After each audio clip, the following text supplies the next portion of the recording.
Welcome to another episode of Kingsville TV, and today we got a special guest in the building, the voice, Migma, pro to the legendary Zigzag Z.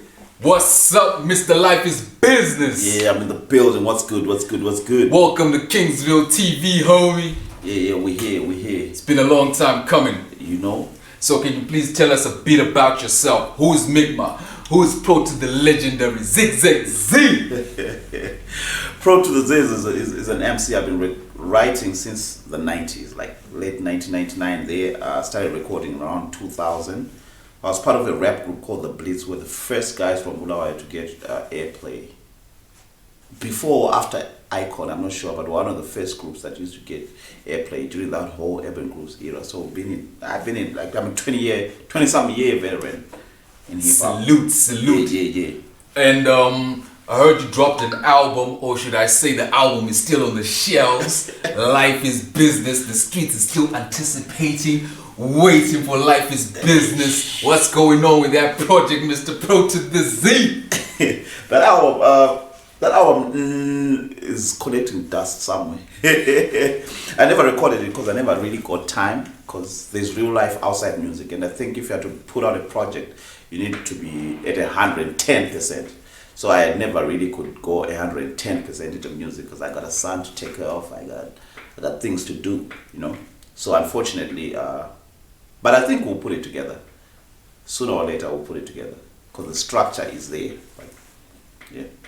You heard the man himself. Life is Business. So you had a brief battle career, and right now we got a trending topic: Jeezy versus Noble Styles. 250,000 rand was put on the table and one rapper declined, which is Jeezy.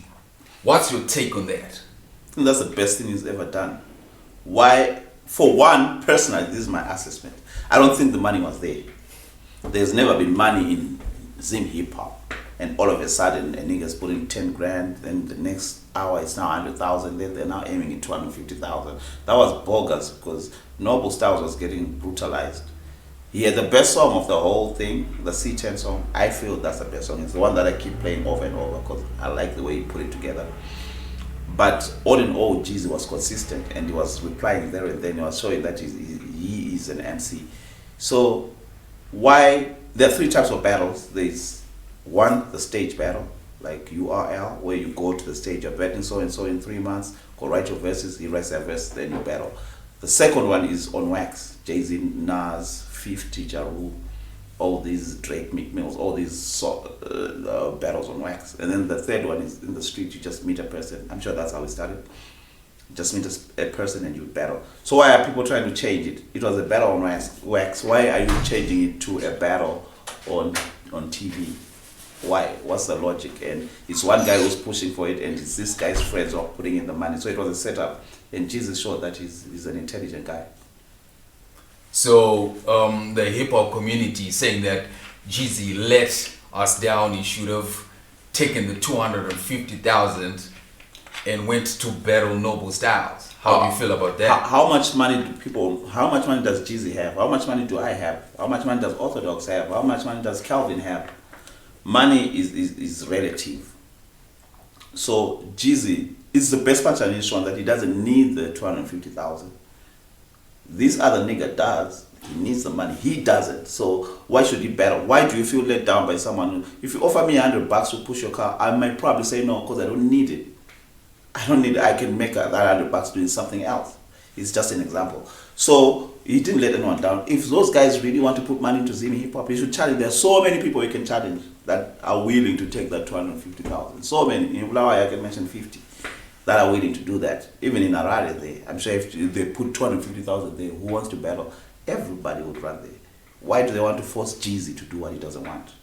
But the narrative is hip hop is always crying, we don't have endorsements, we don't have financial assistance from the corporates, and now we've got a chance to get financial assistance, and now we got a chance to get real money in the game, and one party declines. He should have just done it for the culture, regardless of how much he has, regardless of what status. Which corporate wanted to put money in it?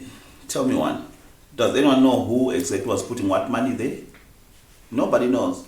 Yeah, a pastor or something like that. Who was putting? Which company did Econ say we're going to sponsor 250,000 for these guys? It wasn't a corporate world. It was some bogus. That's why I'm saying it's bogus. There's no paper trail there. We can't tell whether the money was there or not, and it's not the corporate world. And hip hop didn't give Jeezy money or Kanye West money. Jeezy made a name himself off his good music. He has the most #1 albums in music history all over the world, even more than the Beatles. So if Jay-Z is to get a corporate signing, it's because those people have seen what he has done and they offer him to get into business with him. Kanye West has made himself Kanye West. They offer him to do the sneaker business with him because he is who he is. So these rappers who are complaining, no, do something, make yourself relevant so that they come to you, not you crying because another man declined money. that's funny to me. That's silly.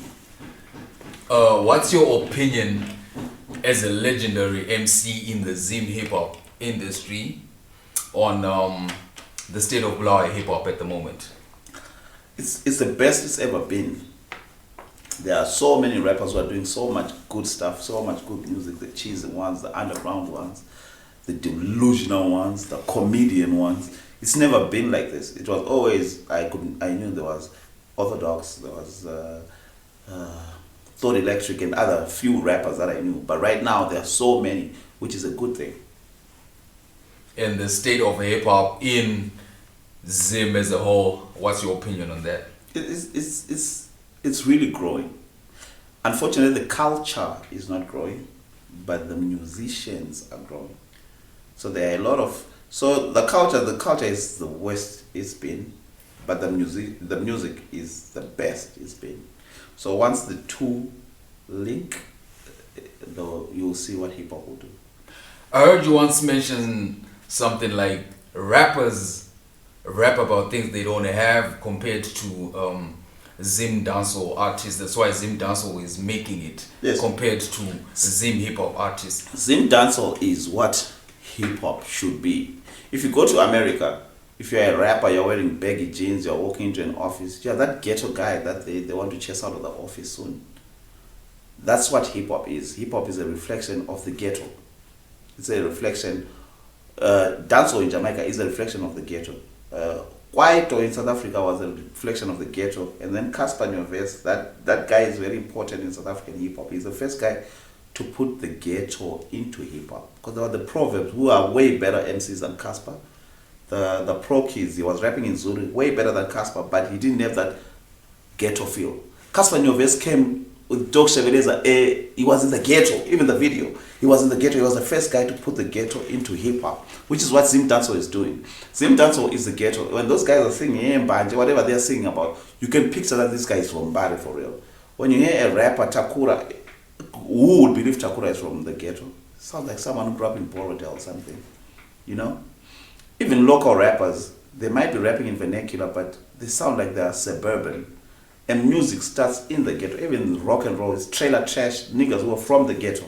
So as long as music doesn't have that ghetto feel, it will never grow. That's why I say the culture is not there. There is no culture. It's not real. Everyone wants to act like they got money, they got what. Then we see them in the club broke without money to buy alcohol. This is fact.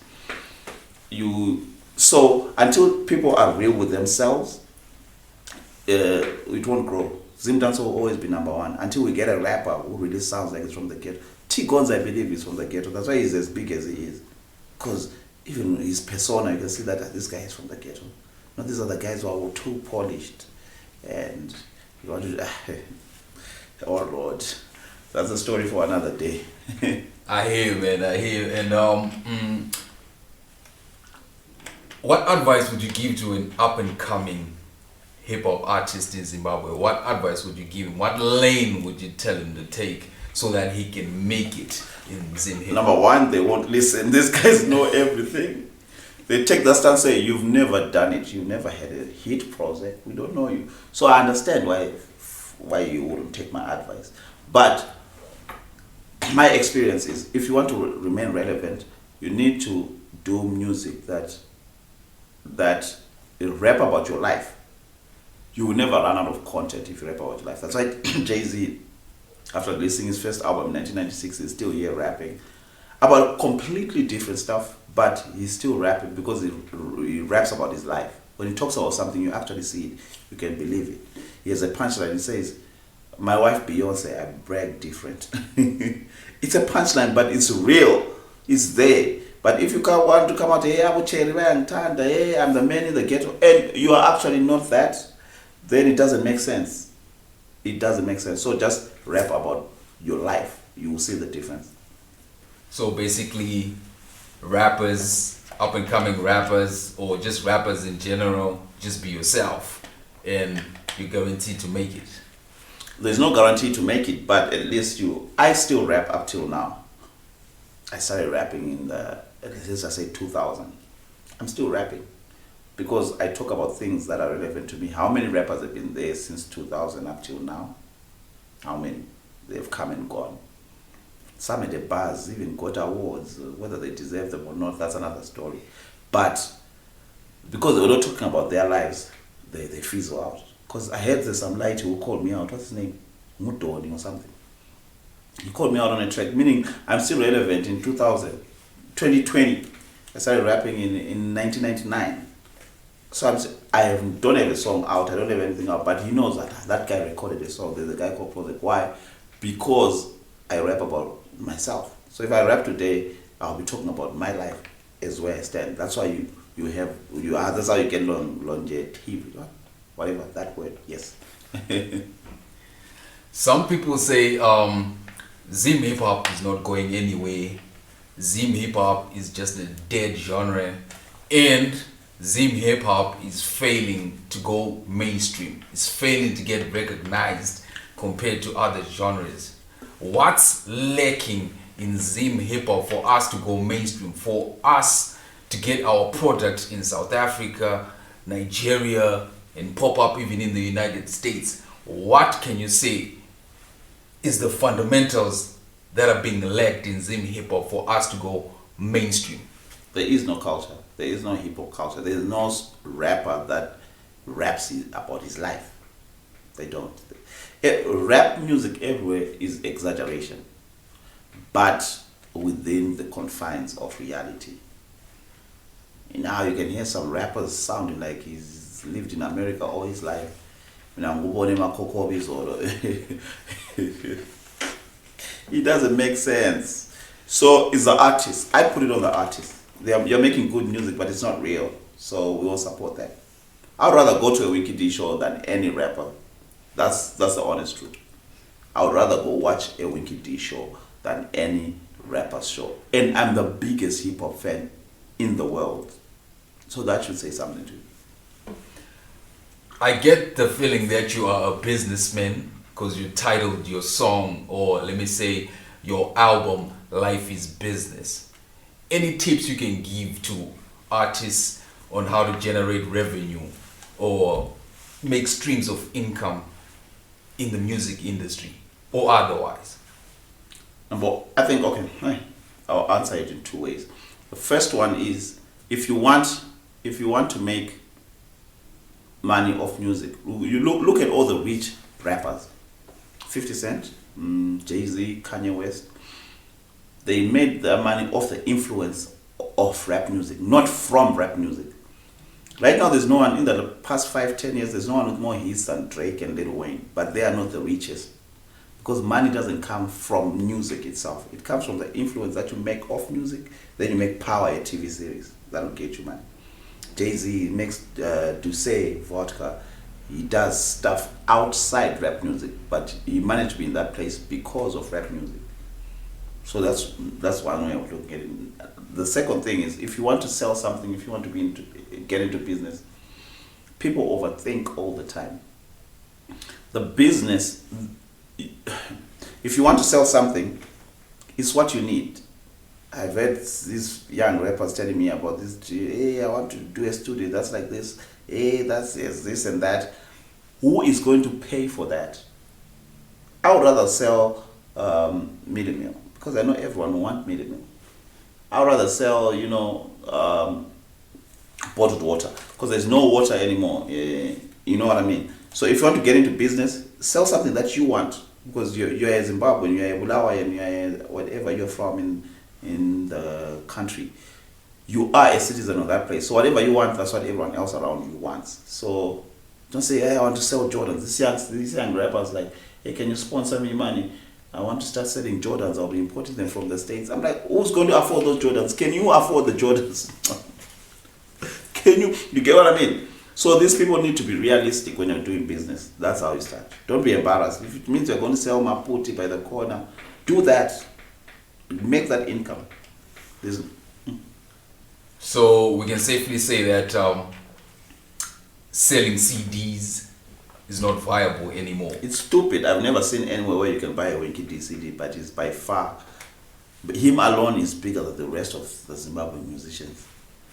Hey, maybe I exaggerated, but what I'm saying is I've never bought a Winky D CD. This album comes out, it's available on the net for free.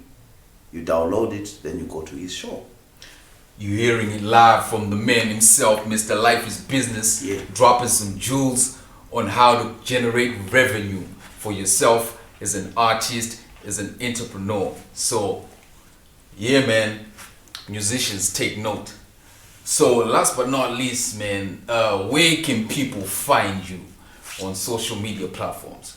Hey, I'm a very sad rapper. As a musician, you can't find anything of mine anywhere, really, because I'm in the underground. I do music for myself. But you can find me, Michael Prozac Ndebele, on Facebook. I don't know what Michael.Prozac on Instagram. Yeah. Thank you, man, and much appreciated for your time, Mr. Pro to the legendary Zigzag Z. Yeah. You know how we do. Until next time on Kingsville TV, salute. If anyone has 250,000, they can come through. I'll eat their soul. That's what's up. You heard it from the man himself, Prozac, Migma, the voice of the people, and we out. Yes, sir.